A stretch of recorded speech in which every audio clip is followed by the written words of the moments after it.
Okay, we are getting into the book of Judges. And I wanted to talk a little bit about the timeline of the book of Judges, because Judges is a interesting book in that its timeline is not exactly chronological in its presentation. The first two chapters are more of an introduction and prologue.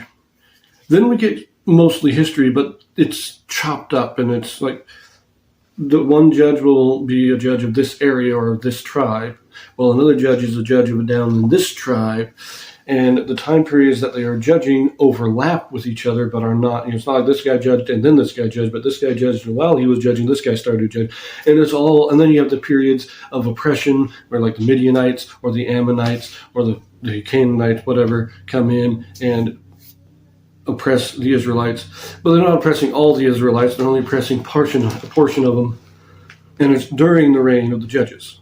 So first of all, in the Bible dictionary, they give us this nice little table that shows us the different time periods that are mentioned in the book of Judges.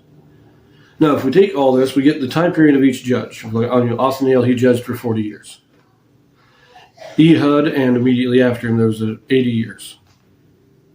But there was the Midianites had their time of oppression between Othniel and Ehud.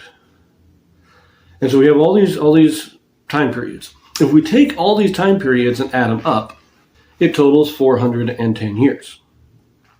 But there's an issue with this, because the Temple of Solomon was built 480 years after Israel leaves Egypt. Now, of course, 410, that's less than 480. Should be okay, except the problem is we had 40 years in the desert, and so that 480 drops down to 440 because that 40 years in the desert wasn't part of the time of the judges. But we also have about 30 years of Joshua after Moses died, and his life was not during the time of the judges, so that's another 30 years we have to take off. That makes it 410. Now, that might also still seem like it's a okay time period, except that the Temple of Solomon, first of all, is built in the fourth year of the reign of Solomon, so that's 4 years there. David was king for 47 years. Saul was king for a number of years.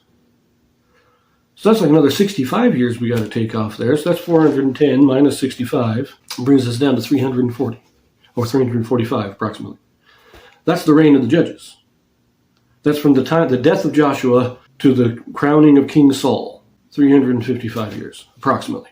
But not all that time period is covered in the book of the Judges, because the Judges ends with the death of Samson, which occurred about 50 years before Saul is ordained king.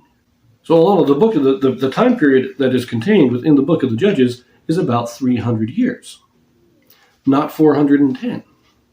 So how do we account for the times given in this table? These are the times that are mentioned in the book of Judges. How do we account for this 410 years if the actual time period is only about 300? Well, it's a very simple thing. And I actually calculated this out some years ago, and this is the timeline I created. And you'll note here we have the death of Joshua coming to the end of Samson. This is the time period. Actually, I think this timeline goes to the crowning of King Saul. And as you'll note here, first of all, the judges, their years of judging overlap with each other. So Othniel, he judged for 40 years. Ehud judged for 80 years. But Ehud was probably judging for 5 or 6 years while Othniel was still alive, and he was also judging. There's like 5 or 6 year overlap.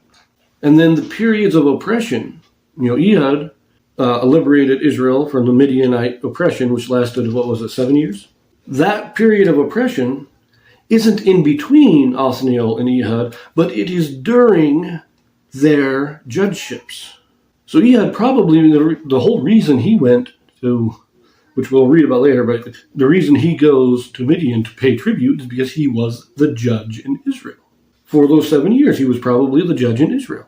And so those 7 years of oppression take place during the same time period. They are part of the years of his judgeship. And when we line these up in this way, then the timeline works out very well. The reign of the judges takes us from the death of Joshua to the crowning of King Saul. That is, according to my timeline, 356 years. The book of the Judges starts with the death of Joshua and goes to the death of Samson. This covers approximately 300, I've got it on here actually at 299 years. This is how it lines up. In addition, you will note on this timeline that Samuel was alive when Samson was alive. Because if you, and I'm not going to get into the details here, but if you take the timeline, the year that Samuel died, and you line it up and everything, he had to have been born when Samson was alive. Eli, who was a big major figure in the beginning of the first book of Samuel, he's the high priest when Samuel is born and comes in to serve the tabernacle. He was a judge in Israel at the same time that Samson was. They were both judges in Israel. Just Samson was a judge in Dan, and Eli was a judge in Ephraim. He was in Shiloh. So we have this overlap here. And the book of Ruth would also take place, I believe, during the time that Othniel was the judge. And I will go into that in more detail when I do my introduction to the book of Ruth. But this is all happening in the same basic time period, the reign of the judges.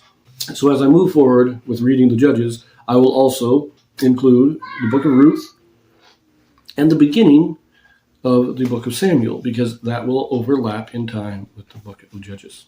Wanted to go over this before I continued moving along, and I will see you in the reign of the Judges.